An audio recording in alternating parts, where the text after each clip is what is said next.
Most productivity advice is completely toxic. So today in this video, I want you guys to first off, just give yourself a break. You're watching this video because you're probably an entrepreneur that is just overwhelmed. You're trying to do more and you're trying to figure out how to put all the pieces together. And it's just, you're probably even experiencing some burnout. And I don't want you to do that. I want you to continue to do exactly what you love. I don't want you to hate what you've gotten yourself into, no matter if it's business, real estate, etc. Right? So step one to being more productive, I want you to just give yourself some grace. You're not lazy. Doing less is not considered lazy. The early days, you're going to say yes to everything, and you might be finding yourself in a situation like I was, where you're like, all right, I've got like this going on, I got this going on, I got this going on, I'm trying to do this, I'm trying to do that. And somebody's like, do you need to like give yourself like some vacation? Like you need to rest, like you need to stop, like you need to focus.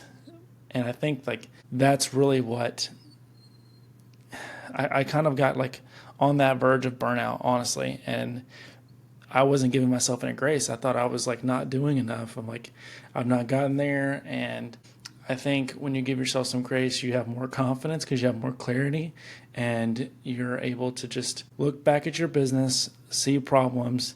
And for me, I don't know how you guys are, when you sit back and give yourself some space, you can actually see and solve problems better.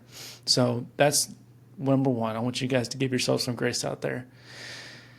Something that I really like to do, and this is rule of the threes, is what I'm going to call it. So traction, in the book from Traction, this is something that we do practice. We practice this in our businesses. We want you to find 3 goals that you want to accomplish in the next 3 months. And the reason is because you can't take down 15 projects. You might be able to take down 15 little tasks that are sub-tasks of this project, right, that you're trying to accomplish. But you're not going to find really good, consistent growth if you're not focused on 3 major goals, because that's if you're not focused on that, you're just going to be completely everywhere. You're not going to be any kind of focused, and over a year, you're going to get away from your goals. Excuse me. So write down. Here's what I want you to do: write down 3 big goals that you want to accomplish in your next 3 months, and just see how it goes.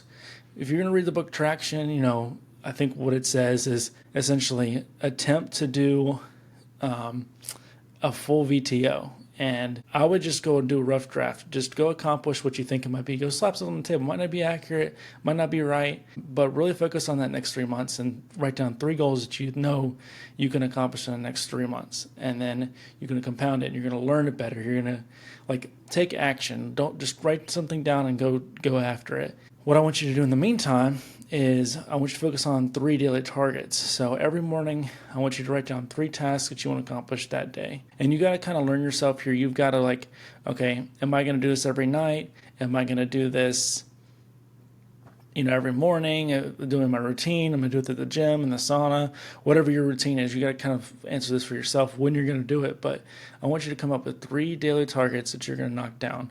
And I think what you're going to find, because this is what I saw, is you're going to knock out those 3 and you're going to be like, dang, I've got a lot of stuff done today.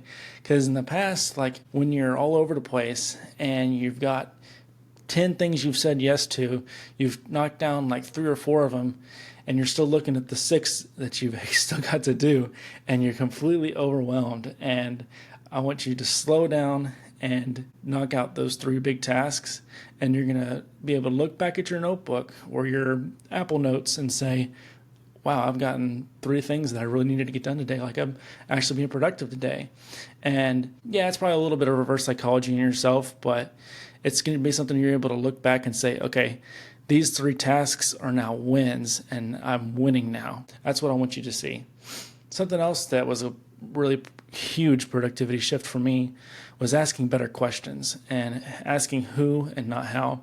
On my channel, I'm going to talk about this a lot, so just get ready. Read the book if you haven't, but quickly, it's thinking about who can do it better than me, who can solve this problem for me, and an example of that is like, okay, I want to solve this issue of inventory management in my business. Like that's a huge problem that most people experience with drop shipping, with even just like, landscaping. Like they have to have supplies too, right?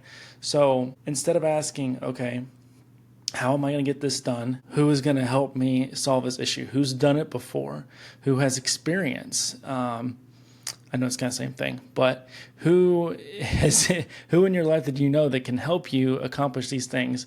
Maybe it's an assistant. Maybe it's someone with not that much of experience, but they have more of the time. So like for me, I just hire a personal assistant, and I'll do a whole video on that later. But focus on the things that you're best at, and say, okay, so this is what Dan Martell says when you're buying back your time. I'm going to focus on the things that I love to do and I want to do and I know I'm good at that are going to make me money, and hand everything else off to your personal assistant. If you're looking for a personal assistant, there's your 30 seconds. That's exactly what you do. So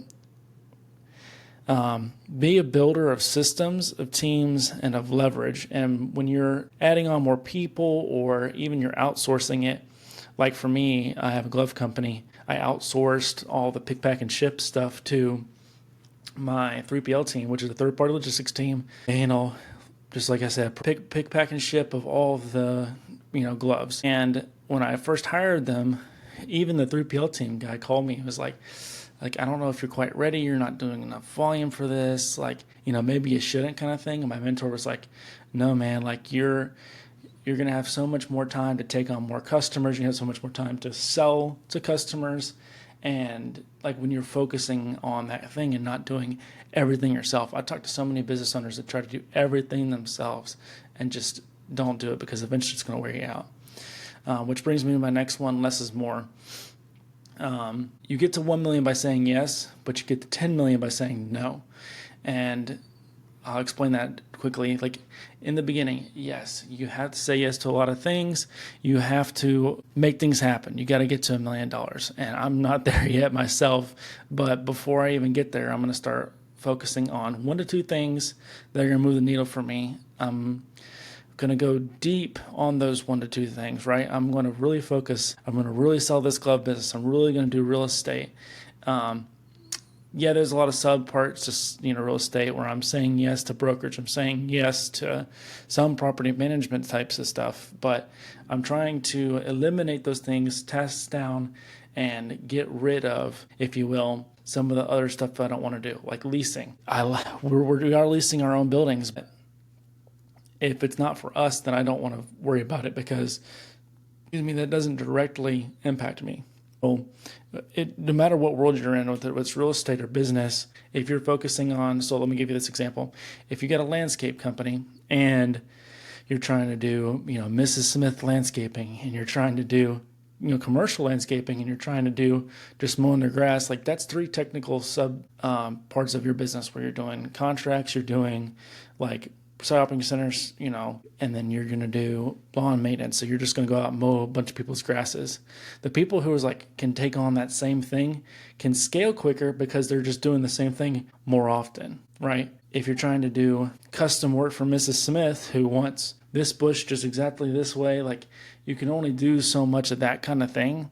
And I was talking to a friend of mine, and he was burnt out by doing Mrs. Smith landscaping. I told him, just stop it. Well, why are you continuing to do it? If you don't love it and it's pulling time away, and you love doing this other thing way more, it's way easier to scale this thing. Okay, we'll get 50 lawns and go have that same crew just mow them over and over and over again. That's super easy. Just go and do that. Make things so much. That's why less is more. Because when you focus on those 1 or 2 things, you're going to scale them way faster. Hope I didn't beat that dead horse too much, but I think you kind of understand my drift. And so what I want you guys to take away from all this is, if you're feeling overwhelmed, I want you to take a breath, write down your top 3 goals for the next 90 days. I want every morning you to write down 3 non-negotiable tasks and go after those tasks. You're going to feel way more productive. Most of you guys don't need motivation. If you're this far in the video, especially, if you're looking for a system, you're trying to figure out what the system looks like, and you're trying to filter your time, I would really encourage you to just sit down and write down everything in your business that's a task. That's what I did. And then I circled all the things I hated, and then I circled all the things that I like to do. And then I circled all the things, went back and circled all the things that that I could handle my personal assistant. That's where you're really going to start to see things take off, I think. And a great tool for you guys to use is Simple Mind. That's what I've been using. I've been using Simple Mind to really just map out my whole mind. There's a whole lot of stuff that I have going on, ideas and stuff, and I just sometimes you just have to calm yourself down, focus on a couple things, and even if just write it down on a paper if you don't like Simple Mind. But I really like that tool. So I hope this guy's helpful. If you're a solopreneur, real estate investor, just trying to build something towards freedom, hit subscribe. Each week I'm going to be breaking down what's working for me in business, real estate, etc., and just trying to share something that's going to build a life for you that works, not the other way around. Don't want you guys to be out there overwhelmed. I appreciate you guys. See you in the next one.